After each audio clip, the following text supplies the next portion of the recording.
There is a specific number, $250,000, where the advice that built your portfolio starts working against it. Not because the advice was wrong. It wasn't. It was exactly right. For a different version of your financial life. But at $250,000, something shifts. The math changes. The risks change. And the three habits that got you here, the ones that felt like discipline, like responsibility, like doing the right thing, quietly become the three things most likely to keep you from getting to the next level. Most people never find out. They keep doing what worked before, because it worked before. And they wonder why the portfolio that grew so steadily from $0 to $250,000 seems to have stalled. It hasn't stalled. They have. I'm going to show you exactly what those three things are, and why the same people who give you perfectly good advice before $250,000 have almost no incentive to tell you any of this after it. Let me introduce you to a concept I think about as the ladder problem. When you're climbing a ladder, every rung is the same. Same technique, same motion, same direction. You do the same thing 40 times and you reach the top. Financial advice is built on this model. Max your contributions. Diversify. Hold long term. Don't panic. Same rung, repeated. The ladder problem is that at a certain height, the ladder ends, and the next part of the climb requires completely different equipment. $250,000 is approximately where the ladder ends. Below it, accumulation habits dominate. Above it, protection habits, tax habits, and sequencing habits start to matter more, sometimes dramatically more, than how much you contribute each month. The three things I'm about to tell you are not obscure. They're not secret strategies. They're logical conclusions that follow directly from the math of a portfolio above $250,000. The reason most people don't know them is not that they're hidden. It's that nobody who profits from your behavior has any reason to point them out. Amused disappointment. That's the appropriate emotional register. Not outrage, just the quiet acknowledgement that the system is functioning exactly as designed, and you now have the information to step slightly outside it. Thing number one, stop optimizing for accumulation. Start optimizing for sequence. Below $250,000, your biggest lever is how much money goes in. Save more, invest more, contribute more. Every dollar added moves the needle. At $250,000, a 7% annual return generates $7,500 per year. That is more than many people add in contributions in an entire year. Which means the return on the money already invested has started to compete with, and in many cases exceed, the return on new contributions. At this point, when you put the money in and what order you pull it out matters more than how much you add. Here's what sequence of returns actually means, because most people have heard the term and filed it away as abstract. Imagine two portfolios, both averaging 7% per year over 20 years. Portfolio A has strong returns in the first decade and weaker returns in the second. Portfolio B has weak returns first and strong returns second. If you are still accumulating, just holding and not withdrawing, both portfolios end at the same place. The sequence doesn't matter yet, but the moment you start withdrawing, even partially, even for a car, a renovation, a large medical expense, Portfolio A and Portfolio B diverge dramatically. The portfolio that experienced losses while you were withdrawing from it may never fully recover. The portfolio that experienced losses before you started withdrawing had time to recover on its own. This is the ladder to different equipment moment. Below $250,000, accumulate. Above it, protect the sequence. In practice, this means two things. First, start building a cash buffer. 1 to 2 years of projected expenses in a high-yield savings account or short-term treasury bills. so that when the market drops, you do not have to sell anything. You live on the buffer. The portfolio recovers. Second, begin thinking about which accounts you will draw from first in retirement, because the order matters enormously for your tax exposure. I want to introduce you to someone. Call him James. James is 44 years old. He's been saving aggressively since his late 20s, 15% of his income, every year, without fail. He recently crossed $250,000 in his investment accounts for the first time. He felt exactly what most people feel at that moment. A combination of genuine pride and slight disbelief. He had been watching the number grow slowly, then faster, and now it was there. Then he did what he always did, logged back in to increase his monthly contribution. His advisor, who earns a percentage of assets under management, sent him a congratulatory email and suggested they meet to review his allocation. The meeting was pleasant. Nothing changed. Nobody told James about the three things.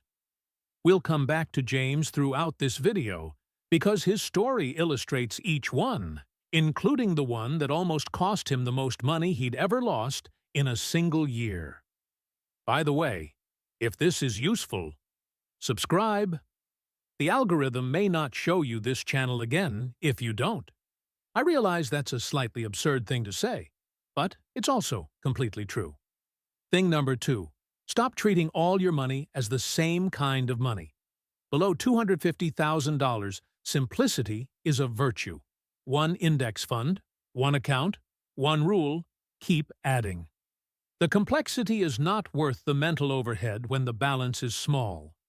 Above $250,000, the tax treatment of your different accounts starts to create dramatically different outcomes, and treating them the same is one of the most expensive habits in personal finance. Here is the distinction that matters most. There are 3 fundamentally different types of money in the standard American savings system. Type 1. Pre-tax money, your traditional 401k or IRA. Every dollar in here will eventually be taxed as ordinary income when you withdraw it. You got a deduction going in, you pay full freight coming out. Type 2. After-tax money. Your Roth IRA or Roth 401k. You paid taxes going in. Growth and withdrawal are tax-free. No required minimum distributions, no forced liquidation schedule. Type 3. Taxable money. Your brokerage account. You pay taxes on dividends and realized gains annually. But long-term capital gains are taxed at preferential rates, 0%, 15%, or 20%, rather than ordinary income rates. This is also the only type of money you can access before age 59, I-1 to 2, without a penalty. Below $250,000, the differences between these are real but manageable. Above it, the compounding of those differences becomes serious. Here's a concrete example. At $250,000 invested in a traditional 401k at a 7% return, you earn $17,500 per year. When you eventually withdraw that, assuming a 24% tax rate, you keep $13,300. At $250,000 invested in a Roth account at the same return, you earn $17,500 per year. When you withdraw it, you keep $17,500, the full amount, every dollar. Same investment, same return. $40,200 difference per year. Compounding. The strategy implication is not to move everything into a Roth. That may not be possible or tax efficient depending on your situation. The implication is to stop contributing more to the account type that will cost you the most on the way out, and start thinking about tax diversification the way you already think about investment diversification. James, when he finally ran this analysis 3 years after crossing $250,000, discovered that 94% of his investable assets were in pre-tax accounts. His projected first required minimum distribution at age 73, combined with Social Security, would push him into the 24% tax bracket permanently, even in retirement. The decade he'd spent maximizing tax advantages had built an impressive tax liability in disguise. He is now redirecting contributions to a Roth 401k option his employer had always offered. He just hadn't known to look for it. Thing number 3. Stop ignoring fees like they're a rounding error. Below $250,000, a 1% annual fee costs you $2,500 per year. Painful, but survivable. The contribution habit more than compensates. Above $250,000, a 1% annual fee costs you $2,500 per year in year 1. But by the time you reach $500,000, which $250,000 invested at 7% will become in roughly 10 years. A 1% fee is costing you $5,000 per year. At $1,000, it's $10,000 per year. This is not a fee, it's a salary. You are paying someone a salary that grows automatically every year, whether they did anything or not, deducted silently from your returns before you ever see them. 2 investors. Both start at $250,000. Both contribute $1,000 per month. Both earn 7% average annual returns. The only difference? Investor A pays 0.1% in total annual fees. Investor B pays 1.1%. After 20 years, Investor A has approximately $180,000. After 20 years, Investor B has approximately $970,000. $210,000 gone. Not to the market, not to a bad decision, to fees, quietly, automatically, every year. The industry is not legally required to show you the compounding cost of their fee in dollar terms. They show you the percentage. 1.1% sounds like almost nothing. $210,000 sounds like quite a lot. Amused disappointment. Not outrage, just the quiet acknowledgement that the math is what it is. At $250,000, pull up your plan's expense ratios today. Not just the fund expense ratio, the all-in cost, including any advisor fee, any plan administrative fee. If you are in a target date fund above 0.5%, switch to the cheapest index fund in the plan immediately. This single action on a $250,000 balance over 20 years is often worth more than an entire year of additional contributions. James did this. He found he was paying 1.3% all-in inside a target date fund his plan had auto-enrolled him into 8 years earlier. He switched to an S&P 500 index fund at 0.04%. The projected savings over his remaining 21 working years? Approximately $127,000. He spent 11 minutes making the change. Here is the through line that connects all 3 things. Every piece of financial advice designed for accumulation, save more, contribute more, maximize the account, hold long-term, is structurally designed to grow assets under management. That is not a conspiracy. That is just how the incentives work. More money in the account means more fees for the advisor, more assets for the fund company, more contributions to the plan administrator. None of these things are wrong. They served you well to get to $250,000, but the advice that maximizes assets under management is not the same as the advice that maximizes your after-tax, accessible, sequence-protected wealth at retirement. And above $250,000, those 2 objectives start to meaningfully diverge. The 3 things, optimize for sequence, diversify tax treatment, eliminate fee drag, are all actions that move money away from fee-generating structures toward lower-cost, more flexible, more tax-efficient ones. They are rational. They are mathematically provable. And they are exactly the actions that no one on the other side of that management relationship has any incentive to suggest. This is not a reason for outrage. It is a reason for information. James ran the full analysis 18 months after crossing $250,000. He switched funds.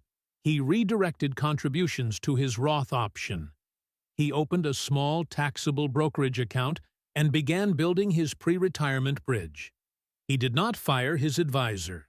He did not make dramatic moves. He made 3 quiet adjustments that changed the projected trajectory of his retirement by 11 years. He's 44. He now has a model that suggests he could stop working at 55 if he chose to, rather than 66, not because he earned more, because he stopped doing three things. So here is where I want you to start. This week, look up your portfolio's all-in expense ratio. Not the fund expense ratio on the label, the total cost, including any advisor fees. If it's above 0.5%, find the cheapest index fund available to you and move your existing balance there. This takes less time than the video you just watched. This month, identify what percentage of your investable assets are in pre-tax accounts versus Roth versus taxable. If the answer is almost all of it is pre-tax, ask your plan administrator whether a Roth 401k option exists. Most do. Most people have never been told. This year, run your RMD projection. Take your current pre-tax balance, project it at 6% to age 73, divide by 26.5. If the resulting number plus your expected Social Security would push you into the 24% tax bracket or higher in retirement, you have a tax problem in slow motion. You have time to fix it, but only if you start now. Tell me in the comments, which of these three things have you already done? And which one surprised you most? I read every comment, and I want to see where this community actually stands.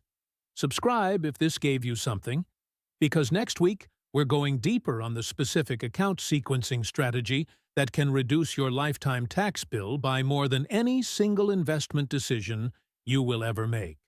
The math is not complicated. The results are.